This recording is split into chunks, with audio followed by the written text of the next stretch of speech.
Shakespeare on the Lawn, a student-run theater group, has staged around 60 plays since its founding in 1995. But not until this fall has it seen an African-American director.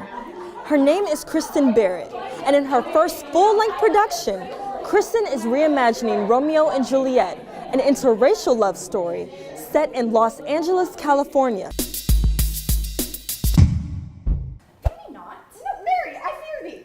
Okay, so what I'll say for here is, yes, you're whispering, but it's not actually like a whisper. Kristen Barrett is a third-year student at the university.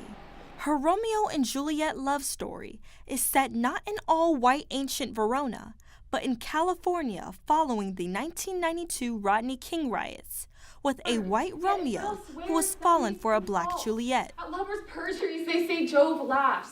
I don't really think that Shakespeare would have ever intended for Romeo and Juliet to be made this way, but that doesn't necessarily matter to me. I'm focusing on the themes of love and reconciliation and all of that overcoming hate.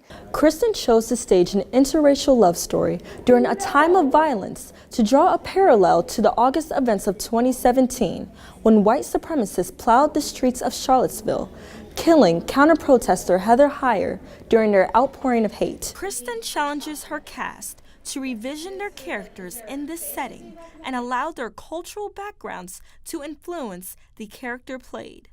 Kayla Hess, a second-year university student, says Kristen lets them define for themselves how their characters should be played. Her telling me where I should be and how she envisions the scene helps me have that vision for, okay, this if this is what Juliet would do, then what does that mean for who she is? Kristen's directing tactics to embody cultural influence within the actors also address a conflict between race and talent, a conflict she says was apparent when she began acting in high school. When I was in high school, I was many times the only black actor in any production, and there was a struggle for me, I think, of feeling as though I could only be cast as a certain type of character, which is why directing was a nice release from that, because I was able to take on that role separate from the play.